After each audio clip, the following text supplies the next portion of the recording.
ስለ ሰለፊ ውሃቢዎችና የድምጻችን ይሰማ ትግል ታሪካዊ ቅኝት በአብዱል ከሪም ተመስገን። በአብዱል ከሪም ተመስገን በድሬዳዋ ዩኒቨርሲቲ የታሪክ መምህር። የኢትዮጵያ ሙስሊሞች የትግል እንቅስቃሴ ወይም በአብዛኛው ኢትዮጵያውያንና ሕዝበ ሙስሊም ዘንድ ድምጻችን ይሰማ በሚል የሚታወቀው ሰላማዊ የመብት ጥያቄ ትግል በዘመነ ህወሓት የኢህአዴግ ከተከሰቱት ሕዝባዊ ትግሎችና አመጾች በስርዓቱ ላይ ባሳደረው ከፍተኛ ጫናና በትግሉ ርዝማኔ ከ2004 እስከ 2010 በመጀመሪያ ተርታ ከሚመደቡት ውስጥ አንዱ ነበር ቢባል ማጋነን አይሆንም። ምንም እንኳን የሕዝበ ሙስሊም ጥያቄዎች በመጀመሪያዎቹ የትግል ጊዜያት የመብትና የነጻነት ቢሆኑም ትግሉ እየጠነከረና የሕዝብ ተሳትፎ እንደ ማዕበል እየጎረፈ ሲመጣ በትግሉ ውስጥ የመሸጉና ድብቅ ዓላማ ያነገቡ የሰልፊ ውሃቢያ አስተምህሮ ተከታዮችና ደጋፊዎች የትግሉን ዓላማ በመጥለፍ የራሳቸው ድብቅ አጀንዳ ማስፈጸሚያ ለማድረግ ከፍተኛ የሆነ እኩይ ሚና ተጫውተዋል። የጽሑፌ ዓላማም የዚህ አስተምህሮ ተከታዮችና ደጋፊዎቹ ያላቸውን የገንዘብ የመዋቅርና ጥብቅ የውጭ ግንኙነት በመጠቀም በሕዝበ ሙስሊሙ ኪሳራ ሊያስፈጽሟቸው አስበዋቸው የነበሩ ድብቅ ዓላማዎችን ማሳየት ነው። በቀጥታ ወደ ርዕሱ ከመግባታችን በፊት ግን ስለ ጉዳዩ ሙሉው ምልከታ ለመያዝ ታሪካዊ ዳራ አስፈላጊ በመሆኑ በመጀመሪያ ሰለፊያ ማለት ምን ማለት ነው? ኢትዮጵያ ውስጥ መቼና በየት ገባ? የሚሉትን ጥያቄዎች ለመመለስ ሞክራለሁ። ሰለፊያ ማለት ምን ማለት ነው? ሰለፊያ ማለት በእስልምና ሃይማኖት ውስጥ ካሉ በርካታ አስተምህሮቶች አንዱ ነው። ሰለፊያ የሚለው ስያሜ የመጣው ከአረበኛው አሳሊፍ አሳ ሳአሊህ የሚል ሐረግ ሲሆን ትርጉሙም ጻድቆቹ ቀደምት የነቢዩ ሙሐመድ ወዳጆች ማለት ነው። አንድ አንባቢ ሊረዳው የሚገባው እውነት ቢኖር ሌሎች የእስልምና አስተምህሮቶች ራሳቸውን ሰለፊያዎች ነን ብለው ይገልጻሉ። በሌላ በኩል ደግሞ በተለምዶ የሰለፊ አስተምህሮት ተከታዮች ውሃቢያ የሚለውን ስያሜ እንደ ትችት ወይንም በእንግሊዘኛው ፒጆራቲቭ ይመለከቱታል። በዚህም ምክንያት በዚህ ጽሑፍ ውስጥ በምገልጻቸው የአስተምህሮትን ጽንሰ ሐሳቦች የሚያምኑና የሚደግፉ ራሳቸውን ሰለፊያ ብለው የሚጠሩትን ሰለፊያ ውሃቢያ በሚል ስያሜ ለመለየት ተገድጃለሁ። የሰለፊያ ውሃቢያ አስተምህሮ የነፍስ አባት ተደርጎ የሚቆጠረው ኢብን ታኢሚአ በ14ኛው ክፍለ ዘመን የነበረ የሙስሊም ልሂቅ ሲሆን ለሰለፊያ ውሃቢያ አስተምህሮ እርሾውን ያዘጋጀና ከሱ በኋላ ለመጡት የሰለፊያ ውሃቢያ አስተምህሮቶች መስራች ተደርጎ ለሚቆጠሩት የ18ኛው መቶ ክፍለ ዘመን አጋማሽ የእስልምና ሊቅ ሙሐመድ አብዱል ወሃብ ከፍተኛ የተነሳሽነት ስሜት ያስተላለፈ እንደሆነ በብዙ ድርሳናት ተሰድሮ እናገኘዋለን። እንግዲህ ውሃቢያ የሚለው ስያሜ የመጣው የአስተምህሮቱ ፈጣሪ ተደርገው የሚቆጠሩትን የአብዱል ወሃብን አስተምህሮት ተከታዮች ለመጥቀስ ነው። ወደ አስተምህሮቱ ዋና ዋና ጽንሰ ሐሳቦች ስንገባ ዕውቁ የመካከለኛው ምስራቅና የአፍሪካ ቀንድ እንዲሁም የኢትዮጵያ ታሪክ ጥናት ተመራማሪ የሆነው ሃጋይ ሪሊች ከባልደረባው ሙስጠፋ ካባህ ጋር በመሆን አል-ሐባሽ ኤንድ ውሃቢያ ኢንተርፕሬቴሽን ኦፍ ኢስላም በሚል ርዕስ እንደ አውሮፓውያን አቆጣጠር በ2006 ዓ.ም ባሳተመው አርቲክል ስለ ሰለፊያ ውሃቢያ አስተምህሮቶች የሚከተሉትን ዋና ዋና ነጥቦች ዘርዝረዋል። ውሃቢያዎች ፈጣሪንም ወይም የአላህን ልዩ መሆንን ብቸኛው አምላክ መሆኑንና ምንም የማይሳነው መሆኑን ወይንም በአረበኛው ሲጠቃለሉ ተውሂድን አጥብቀው ይከተላሉ። ቅዱስ ቁርአንና በውስጡ የያዛቸው ቃሎች ዘላለማዊ ናቸው ብለው ያምናሉ።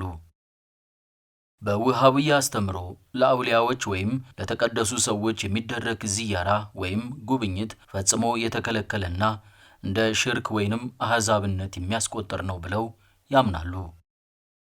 ሌላኛው ዋነኛው የውሃቢያ አስተምህሮ ሃይማኖት፣ ሀገርና ፖለቲካ የማይነጣጠሉና የማይለያዩ ናቸው የሚለው ነው። በዚህም ውሃቢያዎች ከሀገራት ጋር ያላቸው ግንኙነቶች በሁለት ጎራዎች ከፍለው ይመለከቱታል። እነሱም ሙስሊሞች በከፍተኛ ቁጥር ብዙሃን ከሆኑባት ሀገር ጋር የሚኖር ግንኙነትና ሙስሊሞችና አናሳ ወይንም ብዙሃን ካልሆኑባቸው ሀገራት ጋር የሚደረግ ናቸው። የእስልምና እምነት ተከታዮች አብላጫውን ቁጥር በያዙባቸው ሀገራት ሃይማኖትና መንግስት በአጠቃላይ ሀገር አንድ መሆን አለባቸው ብለው ያምናሉ። የመንግስትም አስተዳደር በሸሪያ ሕግ ላይ የተመሰረተ ይሆናል። ሙስሊሞች ደሃጣን በሆኑባቸው ሀገራት ደግሞ የእምነቱ ተከታዮች በሃይማኖታቸው እንዲሰባሰቡና እንዲደራጁ በማድረግ የእስልምናን ድል እናመጣለን ብለው ያስባሉ። ሰለፊያ ውሃብያ ወደ ኢትዮጵያ እንዴትና መቼ ገባ?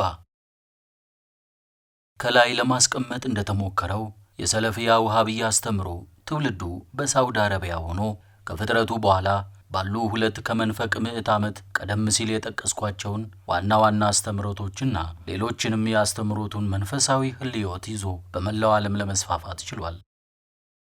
ሀገራችን ኢትዮጵያም የዚህ አስተምሮት መዳረሻ ከሆኑ ሀገራት መካከል አንዷ ናት። የሰለፊያ ውሃብያ አስተምሮ ወደ ኢትዮጵያ በትክክል መቼ እንደገባ አይታወቅም። በዘርፉ ጥናት ያደረጉ የታሪክ አጥኞች በተለይም ቀደም ሲል ከላይ የተጠቀሰው ሃጋይ ኢሪሊች እንደ አውሮፓውያን አቆጣጠር በ2007 ዓ.ም ባሳተመው ሳውዲ አረቢያ ኤንድ ኢትዮጵያ ኢስላም ክርስቲያኒቲ ኤንድ ፖለቲክስ ኢንትዊንድ በሚለው መጽሐፉ ሰለፊያ ውሃብያ በኢትዮጵያ ውስጥ እግሩን የተከለው በጣሊያን ወረራ ጊዜ ሀጂ ሄደው በተመለሱ ኢትዮጵያውያን እንደሆነ ይገልጻል። በተለይም ሼክ ዮሴፍ አብዱራህማን አልሐረሪ የተባሉ የሐረሪ ተወላጅ አስተምሮቱ በግንባር ቀደምትነት በሐረርና በተቀረው የኢትዮጵያ ክፍሎች እንዲስፋፋ ትልቅ ሚና መጫወታቸውን አጽንኦት ሰጥቶ ከትቧል። ሌላኛው በሰለፊያ ውሃብያ ላይ በተለይም ደግሞ በባሌ ስለነበረው ታሪክ ጥናት ያደረገው ቴርዜ ኦስቴቦ ሎካላይዜሽን ሳላፊዝም ሪሊጂየስ ቼንጅ አመንግ ኦሮሞ ሙስሊም ኢን ባሌ ኢትዮጵያ በሚለው ድርሳኑ የኢሪሊችን መከራከያ ሐሳብ ጠንካራነት ተቀብሎ የጫት ንግድ በሐረርጌ መስፋፋት በዙሪያው የሚኖሩ ኦሮሞዎችን ከፍተኛ ገቢ እንዳስገኘላቸውና በዚህም ምክንያት ሀጂ ለማድረግ የሚያስችል አቅም መቀዳጀታቸውን ይህም ሰለፊያ ውሃብያ አስተምሮ ከሀጂ በተመለሱ ሰዎች በከፍተኛ ሁኔታ በምስራቅ ኢትዮጵያ እንዲስፋፋ እንዳደረገው ያወሳል። በተጨማሪም በ1960ዎቹ አካባቢ ከሳውዲ አረቢያ ከትምህርት የተመለሱ የባሌና የአርሲ ተወላጅ ተማሪዎች አስተምሮቱ በዚሁ በምስራቁ በኩል በተለይም በትውልድ አካባቢያቸው በባሌና በአርሲ ማስፋፋታቸውን ኦስቴቦ ከትቧል። እንግዲህ የሰለፊያ ውሃብያ አስተምሮ መሰስ ብሎ ከገባባቸው የምስራቁ የሀገሪቱ ክፍሎች ወደ ተለያዩ የሀገሪቱ አካባቢዎች ተዛምቷል። ምንም እንኳን በቆየው የኢትዮጵያ እስልምና በሱፊ ትውፊት ቢገታና ቢደናቀፍም ኦስቴቦ The Question of Becoming Islam Reform Movements in Contemporary Ethiopia በሚለው ጽሑፉ ለ17 ዓመታት የቆየው የወታደራዊ ስርዓት የሰለፊያ ውሃብያን እንቅስቃሴ ለመግታት ጥረት ያደረገ ቢሆንም እንቅስቃሴው በነበረው ያልተማከለ ባህሪ ጨርሶውኑ ሊገታ እንዳልቻለ ሰንዷል። ኦስቴቦ በዚሁ መጣጥፉ ህወሓት መራሹ ኢህአዴግ የሀገሪቱን በትረ ስልጣን በጨበጠ ወቅትና ሀገሪቷን ባስተዳደረበት ወቅት የሰለፊያ ውሃብያ አስተምሮ ወደ ጅማ፣ ወሎ እንዲሁም ወደ መዲናችን አዲስ አበባ መስፋፋት እንደቻለ ዘግቧል። እንግዲህ የአስተምሮቱን ታሪካዊ ዳራና ዋና ዋና ጽንሰ ሐሳቦችን በምናባችን እንያዛቸውና ወደ ዋናው ጽሑፍ አውድ እንግባ። ሰለፊያ ውሃብያና ድምጻችን ይሰማ። ቀደም ሲል ከላይ በተጠቀሱት በኢሪሊችና በሙስጠፋ በተጻፈው ጽሑፍ ሰለፊያ ውሃብያዎች ኢትዮጵያንና ኢትዮጵያውያንን ስለሚያዩበት መንገድ የሚከተለው ሐሳብ ሰፍሯል። The founder of the Wahhabiyya in their writing mostly ignored Islam's positive concept of Ethiopia and Ethiopians.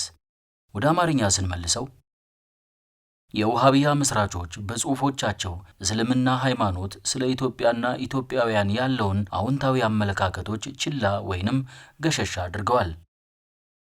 በዚሁ መጣጥፍ የማጠቃለያ ክፍል አሁን ባለችው ኢትዮጵያ ሰለፊያ ውሃብያዎች ማሳካት ስለሚፈልጉት ዓላማ የሚከተለው ተጽፎ እናገኘዋለን።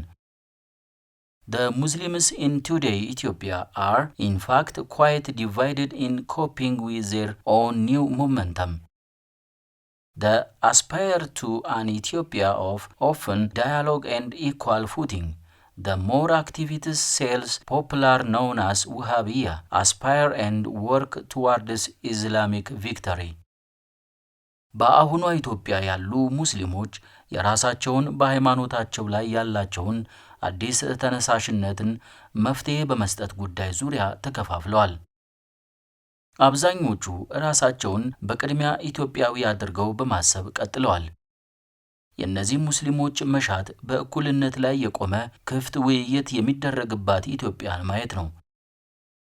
በአብዛኛው ዋልታ የረገጡ ክፍሎች ወይም በገሃድ ውሃብያ ተብለው የሚታወቁት የእስልምና አሸናፊነትን ለማምጣት ይፈልጋሉ። ለዛም ግብ መሳካት ይሰራሉ። እነዚህን ሁለት ሐሳቦችን ያነሳሁት እንዲሁ ያለ ምክንያት አይደለም። የሰለፊያ ውሃብያ ተከታዮች ይህንን አመለካከትና ዓላማ ይዘው ነው እንግዲህ እጃቸውን በድምጻችን ይሰማ እንቅስቃሴ ውስጥ የሰደዱት። እስቲ የድምጻችን ይሰማን እንቅስቃሴ ዋነኛ መታገያ ሐሳቦችን በዝርዝር እንመልከት። የድምጻችን ይሰማ እንቅስቃሴ ዋነኛ ጥያቄ ከነበሩት መካከል የመብት ጥያቄ አንዱ ነው። ይሄ የመብት ጥያቄ በአብዛኛው የሚያጠነጥነው ሕዝበ ሙስሊሙ በመረጣቸውና በፈቀዳቸው ሰዎች መጅሊሱ መመራት አለበት በሚለውና በጊዜው የነበረው የህወሓት ኢህአዴግ መንግስት ከህገ መንግስቱ በተጻራሪ በሃይማኖቱ ውስጥ እያደረገ ያለውን ጣልቃ ገብነት የሚቃወም ነበር። ሁለተኛ የትግሉ ጥያቄ ደግሞ ከዚሁ ጋር ተያያዥነት ያለው በአልሐበሽ አስተምህሮ ዙሪያ የተነሳው ንትርክና ግጭት ነው። እንግዲህ ስናጠቃልለው የድምጻችን ይሰማ እንቅስቃሴ ዋነኛ ጥያቄዎች ተብለው የሚነሱት እነዚህ ሁለት ነጥቦች ናቸው። ከዚህ በመቀጠል በዚህ ህዝባዊ እንቅስቃሴ ውስጥ የመሸጉትና የትግሉ መሪና ተሳታፊ ሆነው የተንቀሳቀሱት ሰለፊያ ውሃብዮች እነዚህን ሁለት የድምጻችን ይሰማ የህዝበ ሙስሊም ጥያቄዎች እንዴት ለራሳቸው ዓላማ ማስፈጸሚያ እንደተጠቀሙበት እንቃኛለን። ቀደም ሲል እንደጠቀስኩት ሁለት የድምጻችን ይሰማ ጥያቄዎች ተያያዥነትና ትስስር አላቸው። በመንግስት ጣልቃ ገብነትና በመጅሊሱ አመቻችነት ከሌብነን ወደ ኢትዮጵያ ገብቷል የተባለው የአልሐበሽ በአብዛኛው ህዝብ ዘንድ ሐበሽ ተብሎ የሚጠራው ማለት ነው አስተምሮ በዛም ምክንያት የተነሳው ህዝባዊ አመጽ ኩይ ዓላማ ባላቸው በሳውዲ አረቢያ በሚደገፈው አውሊያ ትምህርት ቤት ለተሰባሰቡና ለተደራጁ የሰለፊያ ውሃብያ ተከታዮች ዓላማ ማስፈጸሚያ ይሄ ነው የማይባል ከፍተኛ ሽፋን ሰጥቷቸዋል። በኢትዮጵያ እስልምና ታሪክ ላይ ብዙ ጥናታዊ ጽሑፎችን ያሰናዳው ፈረንሳዊው ኤልዋፊክ The Ethiopian Muslims Historical Process and Ongoing Controversies በሚል ርዕስ በጻፈው መጣጥፍ ይህንኑ ሐሳብ በሚያጠናክር መልኩ የሚከተለውን አስፍሮ እናገኛለን። Actually, the feeling of confusion and discontent raised by the controversy over Al-Habash were present among the Muslim population as a whole, and not just its radical and militant elements. But the developments provided a context that Salafi militants could exploit by defending, quite paradoxically, the liberal principle of secularism in order to reach a wider audience. በአልሐበሽ ንትርክ የተቀሰቀሰው የመደናገርና የቅሬታ ስሜቶች በአክራሪና በአመፀኛ ቡድኖች ብቻ ሳይሆን በመላው የሙስሊም ህብረተሰብ ዘንድ የተስተዋሉ ነበሩ። ነገር ግን ክንውኖቹ ለሰለፊያ አመፀኞች ከነሱ ሐሳብ በተጻራሪ የሆነውን የነጻ ዓለማዊ መርህን በመደገፍ ከፍተኛ ቁጥር ያለው ህብረተሰብን ለመድረስ የሚያስችል ምክንያት የሰጠ ነበር።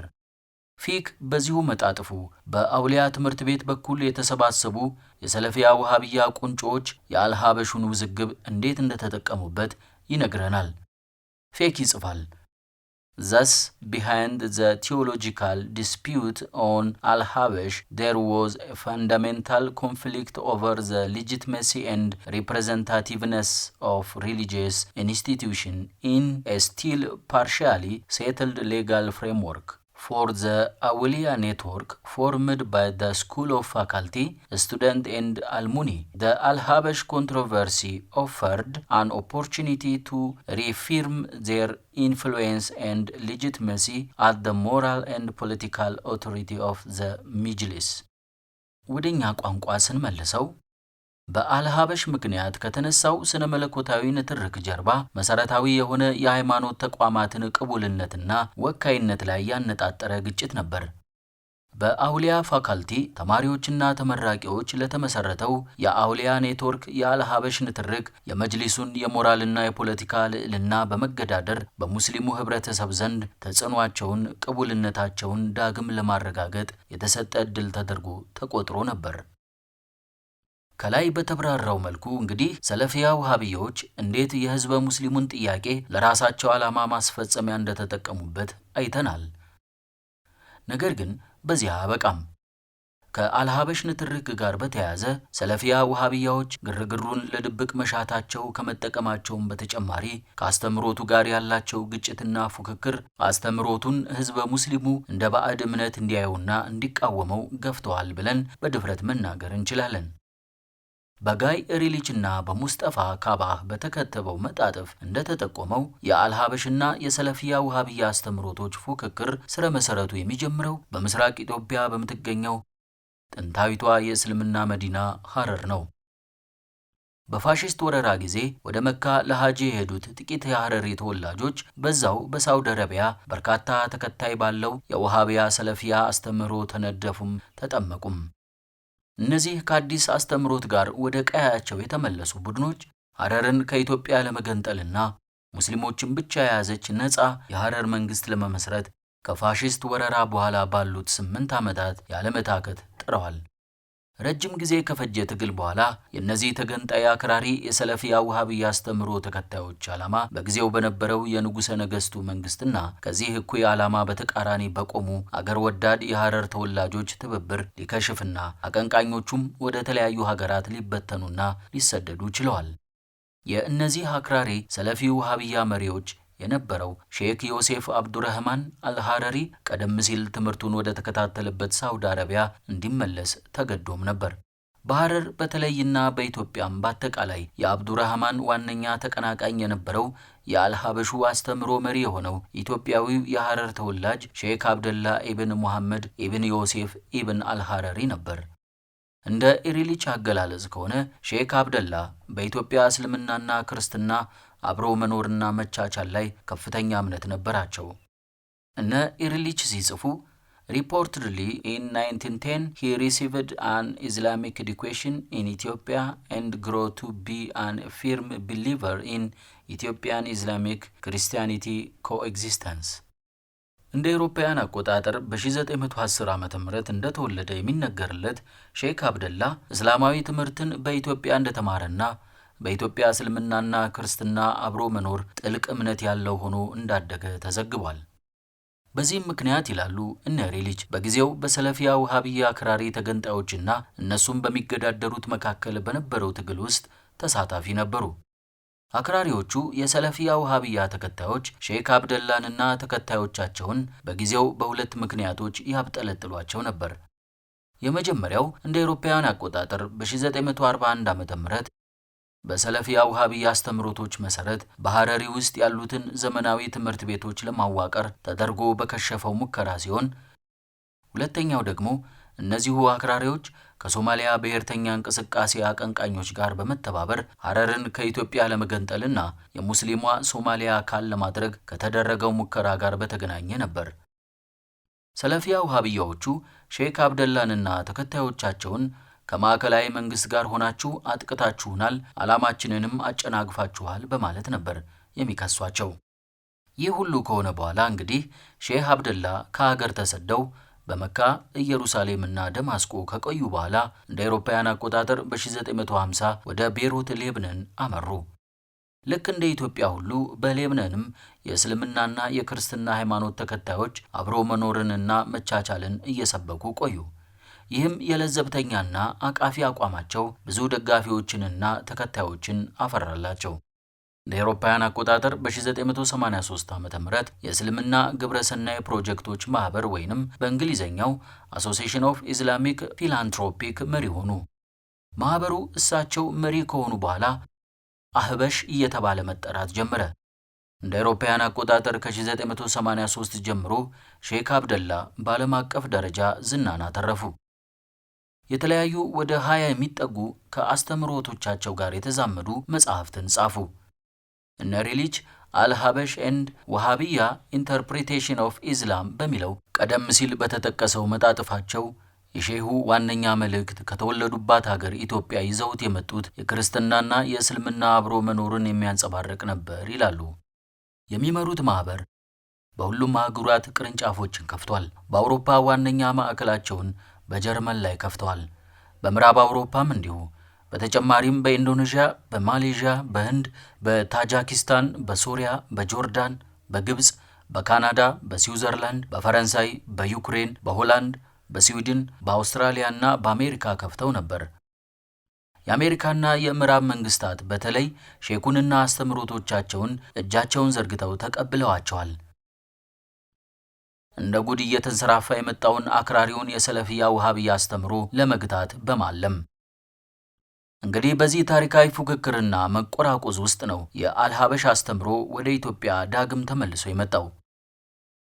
እናም የአልሀበሽ ለዘብተኛ አካሄድና በሙስሊምና ክርስቲያን ወንድማማቾች መካከል ያለውን አብሮነት ማጉላት፣ ይህም በዓለም ላይ አስተምህሮቱን በከፍተኛ ደረጃ ተቀባይነት እንዲያገኝ እንዳደረገው የተዘገቡ በድምጻችን ይሰማ ትግል ውስጥ የመሸጉት የሰለፊያ ውሃብያ አክራሪ መሪዎችና ደጋፊዎች ይህንን አይነተኛ አጋጣሚ በመጠቀም ስለ አስተምህሮቱም ሆነ ስለ ታሪኩ ብዙም ግንዛቤ የሌላቸውን ወጣቶች አስተምህሮቱ የባዕድ እንደሆነና በመንግስት ጣልቃ ገብነት ህዝበ ሙስሊሙ ላይ ለመጫን እየተደረገ እንደሆነ በማስገንዘብ አጋጣሚውን በአንድ በኩል የኢትዮጵያ እስልምና ሞተር የሆነውን መጅሊሱን ለመቆጣጠር፣ በሌላ በኩል ደግሞ ታሪካዊና በጊዜያውም ከፍተኛ ተቀናቃኛቸው የሆነውን የአልሀበሽ አስተምህሮትን ከኢትዮጵያ ምድር ለማጥፋት ተጠቅመውበታል። ይህ ነው እንግዲህ በአንድ ድንጋይ ሁለት ወፍ መምታት። ጨረስን። ስለተከታተላችሁ እናመሰግናለን።